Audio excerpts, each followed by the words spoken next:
이 이야기는 힐티 들어온 신제품 SID 6-22 임팩트 드라이버 뻥 스펙이라는 의심이 들었을 때쯤이다. 그리고 나는 힐티 인플루언서를 그만두면서 영상이 시작되었다. 그래서 곰곰이 생각해보니 예전에 디얼트 대 힐티 내구성 테스트 했던 게 기억이 스쳐가면서 이거 힘이 왜 이래? 라는 의문점을 갖게 되었고, 다시 한번 힐티 사이트 가서 토크를 확인해 보았다. SID 6-22 최대 토크 300Nm, 보통은 200에서 220Nm가 보통인데 힐티는 300Nm라서 그 당시 굉장히 호기심이 생겼고, 당연히 디올트랑 대결 시 가뿐하게 이길 거라 생각해서 구입한 것도 있었다. 그리고 나는 디올트 DCF845 200Nm 제품으로 힐트와 대결을 했다. 그런데 이상한 결과가 나왔다. 200Nm 제품이 가뿐히 300Nm 제품을 이겨버린 것이다. 테스트가 아무리 오차가 있어도 100Nm 차이는 극복할 수가 없다는 건 기본적인 상식이라 생각할 것이다. 그래서 2016년도에 출시한 디올트 DCF887 모델과 대결을 해보았다. 참고로 그 당시에도 최대 토크 205Nm였다. 역시나 디올트의 승리였다. 여기서 중요한 건 디올트는 18V이고 힐티는 22V라는 사실이었다. 흥미로운 결과였다. 그리고 다시 한번 다양한 브랜드와 토크 대결을 했었는데, 여기서 아셔야 될 점은 지금 테스트가 정확한 건 아니지만 디올트와 미러키가 대결하면 당연히 토크가 높은 미러키가 이기는 모습을 많이 볼 것이고, 디올트랑 마키다랑 대결하면 당연히 디올트가 이기는 모습을 볼 수가 있다. 거기서 힐티는 힘을 엄청 주고 피스를 체결하고, 아임삭 같은 경우는 힘을 주지 않았는데 아임삭은 많은 차이를 주면서 승리를 했다. 근데 우리는 여기서 놓친 게 있다. 대부분 사람들은 300Nm라고 하면 와 진짜 강하겠다 라는 생각을 하지 않을까? 그건 기존 브랜드에서 작성해둔 토크값을 우리는 당연히 익숙하게 인지하고 있기 때문이다. 근데 힐티는 테스트를 하면 할수록 전혀 300Nm의 힘을 못 내고 있었다.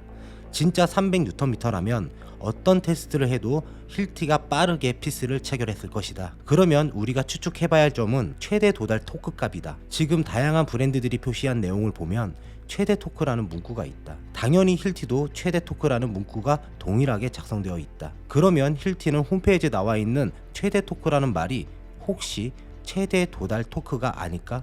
그러면 타 브랜드 최대 도달 토크 값을 알아보도록 하자. 토크 측정기로 너트를 조여놓고 미러키 제품으로 풀면서 토크 값을 알아보는 테스트다. 참고로 외국 유튜브 분이 진행을 했지만 아무리 오차가 있더라도 어느 정도 납득이 가능한 테스트였다. 처음에는 25피트 파운드에서부터 175피트 파운드까지 너트를 풀고 있다. 참고로 175피트 파운드는 237Nm다. 미러키는 최대 토크 226Nm라는 관점에서 보면 이해가 빠르다. 그리고 다시 한번 테스트를 하는데, 지금 테스트를 보시게 되면 250피트 파운드 338Nm, 300피트 파운드 406Nm, 350피트 파운드 474Nm, 550피트 파운드 745Nm이다. 그리고 마지막으로 600피트 파운드 813Nm 실패로 끝이 난다.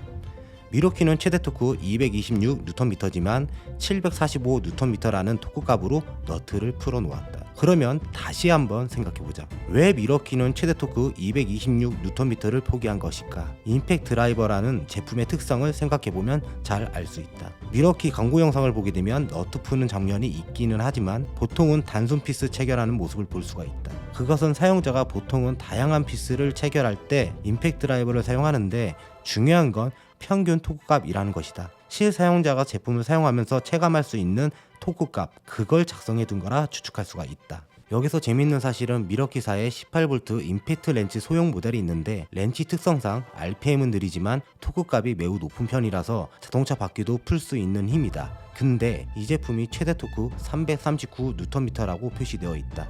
그러면 과연 힐티는 왜 최대 토크를 300Nm라고 작성해 둔 것일까? 일단은 평균 토크라고 하기에는 200Nm 디올트보다 느렸고, 미러키 너트 테스트를 보더라도 정확하지는 않겠지만 745Nm 토크 값으로 너트를 풀어냈는데, SID 6-22 제품이 최대 도달 토크라고 하기에는 힐티는 너무 작은 수치값 300Nm였다. 여기서 문제는 내가 힐티 SID 6-22를 영상을 올릴 때도 사람들은 300Nm의 스펙에 열광을 했다. 그리고 제품이 출시했을 때도 300Nm라는 토크값은 사람들이 역시 힐티 임팩이라는 수식어를 생각할 만큼 최고라고 생각을 했다. 근데 그 소리는 우리가 흔히 아는 제품과 동일한 스펙값이라고 생각했기 때문이 아닐까? 근데 왜 힐티는 타 브랜드와 동일하게 최대 토크값이라는 문구를 똑같이 작성하고 300Nm라는 수치값을 넣은 것일까?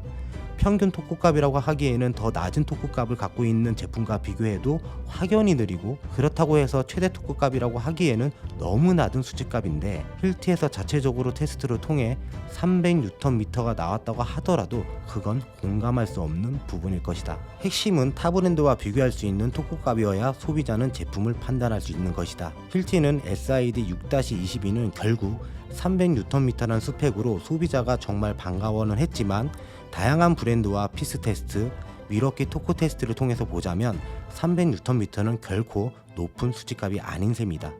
결국 소비자들은 와, 300Nm 임팩이라고 그렇게 관심 있게 호응하고 유튜브에서도 그런 상황에서 힐티는 왜 그냥 가만히 있었을까? 힐티는 300Nm 스펙 표기를 우리가 100% 확신하고 있는 부분을 마케팅용으로 냅둔 게 아닐까 라는 생각을 조심스럽게 생각해 본다. 내가 뻥스펙이라고 유튜브에 썸네일을 올렸을 때도 힐티는 우리에겐 정확한 300Nm 테스트한 검사지가 있지 라는 생각을 하고 있는 것일까?